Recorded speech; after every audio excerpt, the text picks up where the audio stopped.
Hello, my name is Ian Chalmers, and I was the second student to be enrolled in St. John's Kilmarnock. And I was a second student only because my brother Bruce was 3 years older than I. And yes, my last name's Chalmers, and it's Chalmers because I'm the son of Isabel and Jim Chalmers, who was the founder of the school. I would love to congratulate St. John's Kilmarnock on 50 years of student achievement. And the first day of school, my dad got us up early, at 6 o'clock in the morning, and we had to be at the school at 7 o'clock in the morning. At 9 o'clock, there were 60 boys with their parents coming to St. John's Church to pass over to be able to start the school. And why were we there so early? We were there so early so my mother could clean all the bathrooms. So we went through spick and span everything. We even had a floor polisher and spent 2 hours cleaning all the bathrooms and cleaning all the floors of all the classrooms. The second thing, it was about service to community. Life is not all about material possessions. It's about giving back to society and being part of the community. And the last thing was living to your potential. And that's why, if you look at the bottom of the crest, it was to stir into flame the gift of God, which was the original thing that was on the crest of the school. What does that mean? That means living to the potential of the school. And that's really what made this school different from other schools out there. The individual focus on students, they could come in and be whoever they wanted to be. It's the individual attention that students get from teachers and the inspiration they get from their other students in the classroom. We talked about this possibility of establishing a school in Elora. We'd use an old house, you see, and emphasize music, and they sing in the church, of course, and it would be a boys' school because in those days the schools were either boys or girls, pretty much. And I thought that it would be something to enliven the village and perhaps give it a bit of new life. He shook my hand and he said, "Robert, we're going to start a school." Well, my jaw dropped, of course. I said, "Well, how, Jim?" "Well, let's get together and talk about it." Jim had a lot of energy. I mean, he was an ideal founding headmaster. He had energy, he had imagination, he was great relating to people. He loved organizing and managing. So he was an ideal headmaster, and especially as a founding headmaster. So we met now on a more serious level, and finally he got a group of people together to form a board. Some were from the church, but some were from Kitchener, Waterloo, and Guelph. I don't know why they became interested. Some of them obviously were looking for a special opportunity for their kids. Ridley's a long way off. There was no other school like Ridley in the area at that time. So this, I think, was an opportunity. They thought it was an opportunity for them. And we had a great possible headmaster, but we had no students. And we really weren't sure where they're going to come from. You know, if you get students that come a distance, you have to think about buses. There are all sorts of complications. In the meantime, the house was still a house. It was not a school. So there was a great deal of work to be done on it. And Jim felt that we should start with grades 5 to 8. Well, that was fine, but that meant classrooms for each of those grades and enough room that we could get 15 or so in each room. We were going to have small classes. That was another thing that he was very keen about. And we did end up with 54 students when we opened on September 11th, 1972. In the meantime, also, the building, as I said, had to be turned into a school. Well, there was no money to hire carpenters or workmen. It had to be all done by volunteers.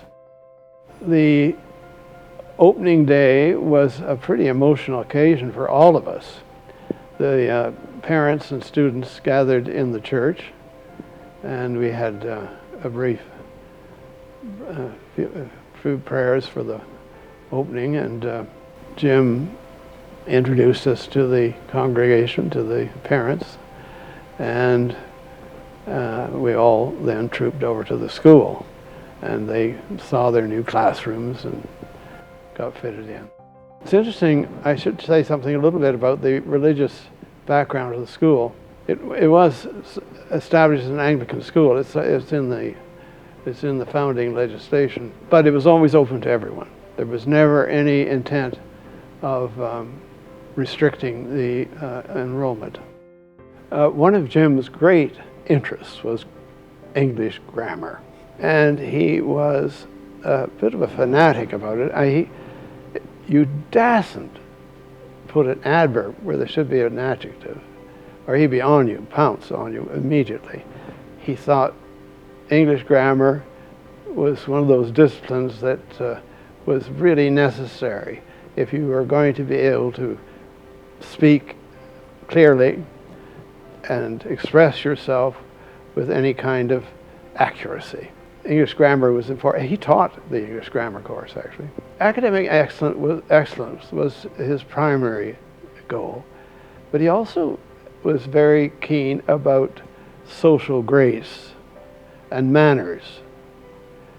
Manners were emphasized right from the beginning of the school. If you walked in front of somebody and didn't say, "Excuse me," you would be checked up.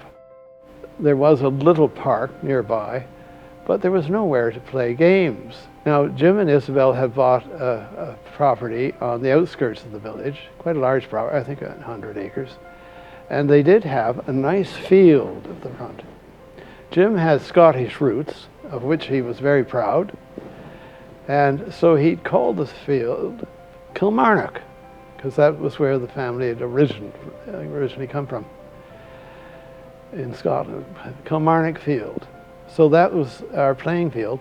And a few years later, when the board decided there were too many St. John's schools, we put Kilmarnock in the title of the school. So it became St. John's Kilmarnock School.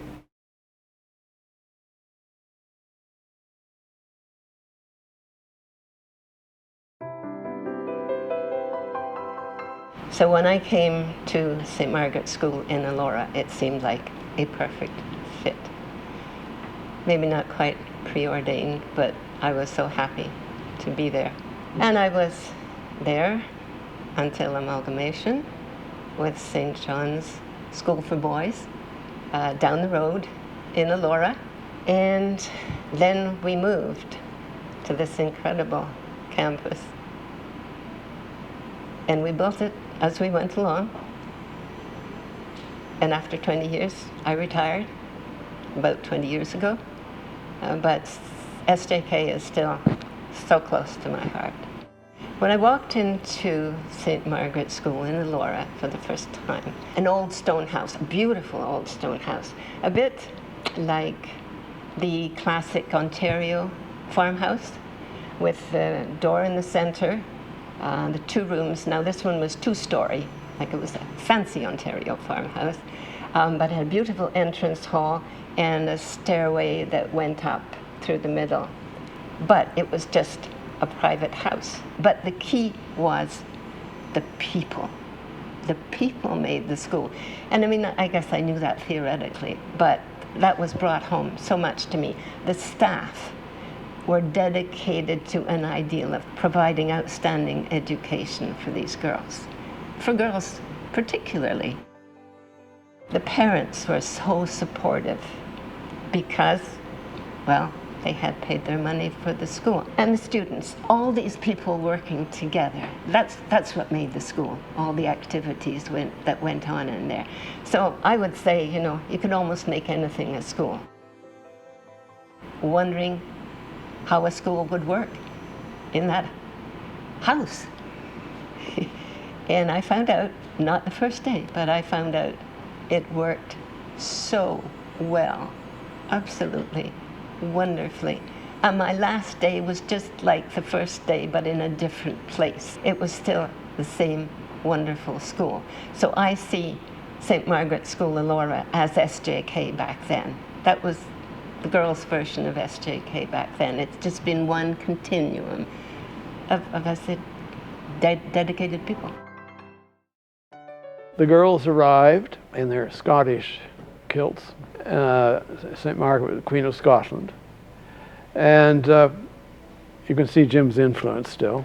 I'd love to tell the story of the girls. They were much more disciplined, really, naturally, than the boys. The boys, you had to be on your tippy toes all the time about discipline. But I remember walking into my first class at St. Margaret's, and I was astonished that it was silent to begin with. And I saw the notebooks on their desks, open, ready. I thought, this is different. Anyway, I said to the headmaster afterwards, I think women are eventually going to be in charge of just about everything in our world.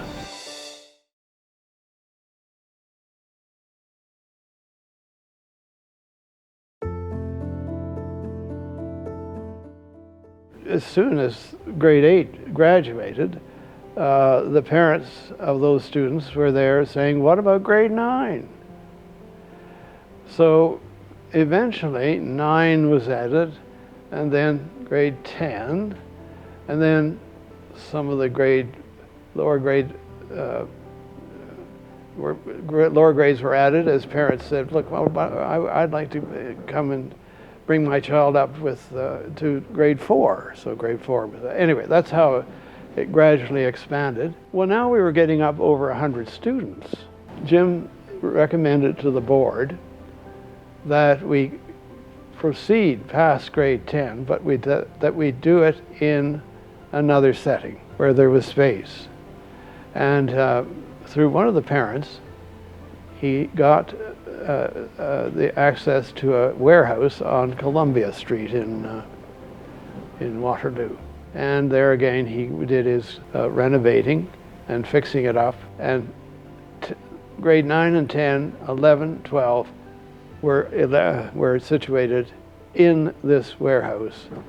When I had this opportunity to come into the school to interview for a job, I remember entering 415 Phillip Street, and it was a warehouse, and it was hard to believe it was a school. And if you look now at this incredible campus, to think that that was the starting place for the high school. I think the high school opened in 1981. And I remember walking through the doors and just being greeted by this lovely group of people. The office staff, they became my best friends, the people that worked in the office at the time. And they brought me down to meet Jim Chalmers, of course, the founding head of the school. And it was such a fortunate time that I had to not only meet Jim, but to work with him. And just to see how somebody with his passion and his insight and how he wanted the school to be, like instantly you felt part of the vision, like he was just that kind of inspiring man. So when I was offered the position, I was quite happy to take it because there was something about the school that intrigued me. I felt at home from the minute I walked into that building.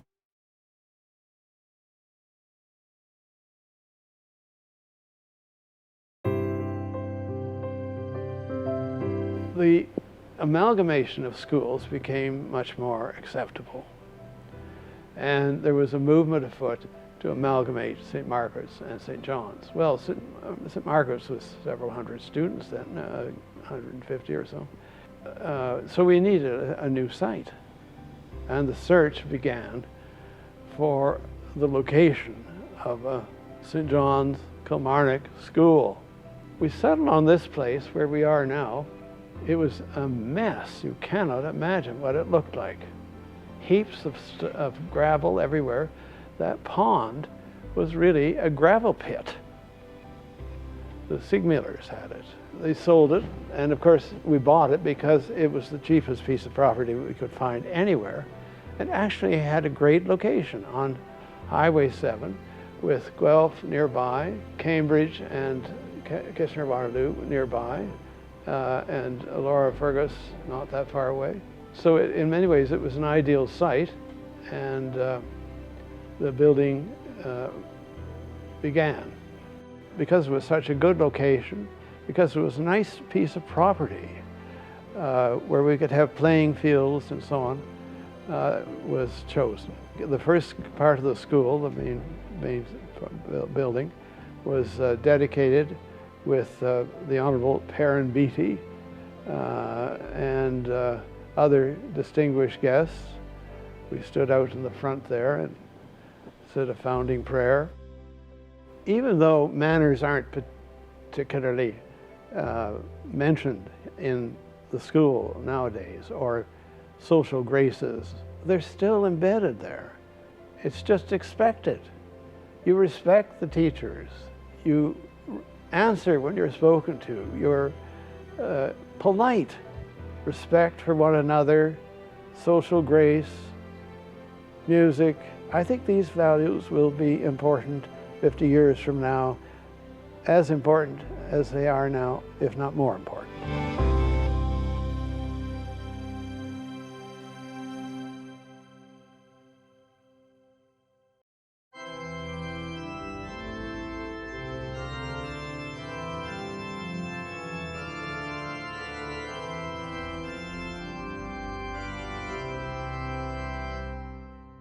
Glorious things of thee are spoken, Zion, city of our God. He whose words cannot be broken, formed thee for his own abode. On the rock of ages founded, what can shake thy sure repose? With salvation's wall surrounded, the missile at all thy foe.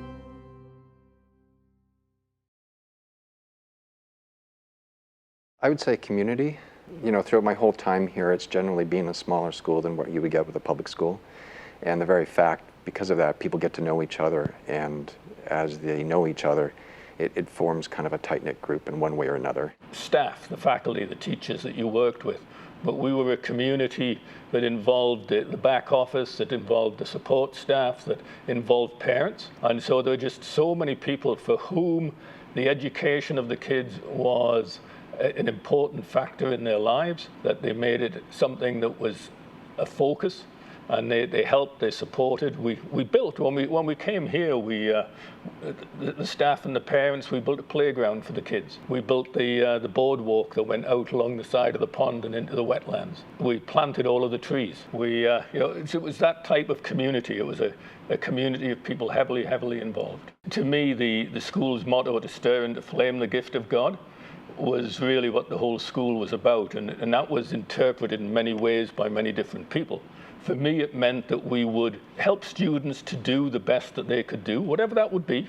They didn't have to be the top academic, they didn't have to be the top athlete, and we would get them to do the best that they could and to be proud of it. One of the things about the school was that really our underlying aim was to turn out good citizens. There are lots of highly accomplished people that are part of this community, but when it comes time to get something done, then they don't mind rolling up their sleeves and pitching in and working together to solve problems and to make things happen. Like, there's a real spirit of let's just get this done.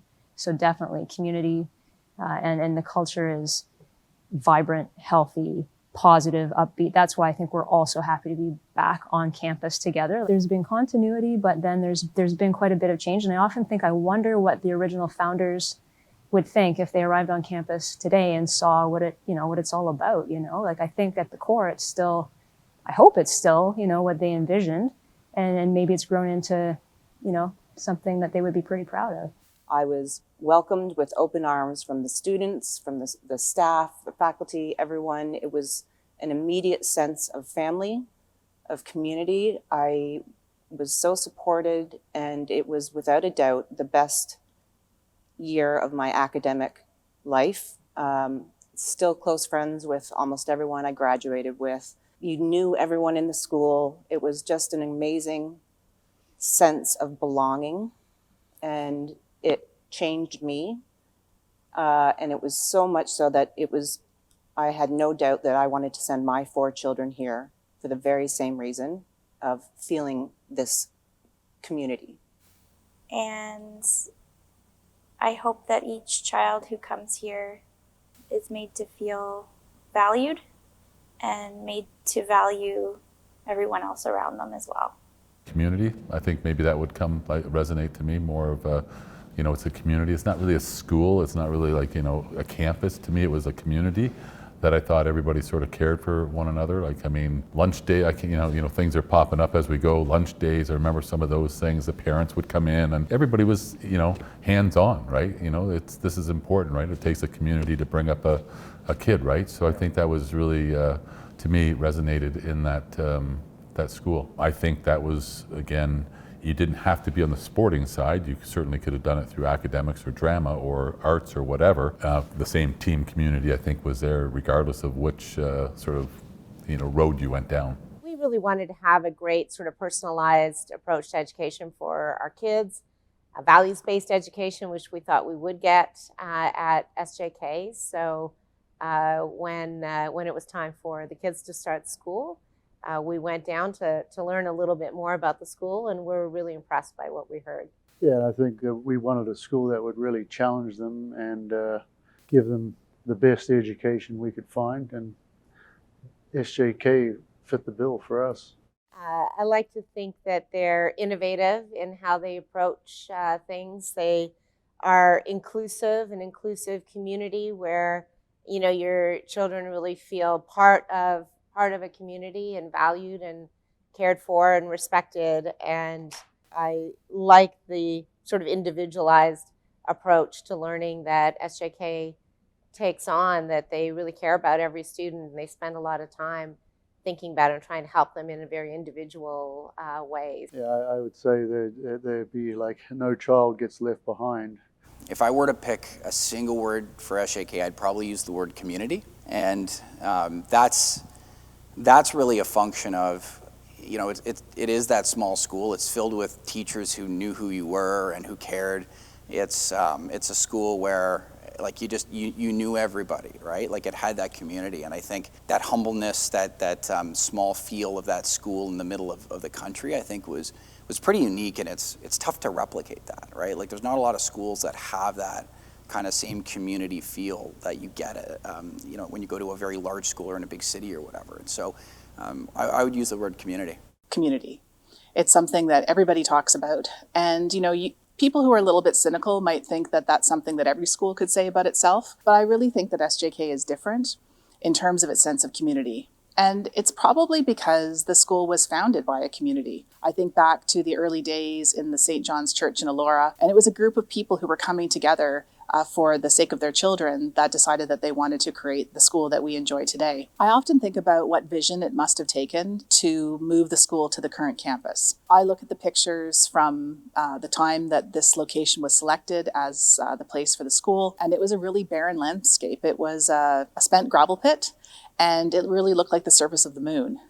And I think what vision it must have taken to stand here on this site and see what was possible. And I think about the Board of Governors and I think about the school leaders at the time, that they must have really had something very powerful motivating them to make them see what the possibilities were here. And I think for the students and staff and families of today, it's really hard to imagine, because what's grown here is this incredibly beautiful, green, lush campus. But it came about because somebody built it. Not only did people build the buildings that are here, but they literally planted the trees along the drive. So everything that's here today is something that was done deliberately. And I think that makes it pretty special. Happy 50th, SJK.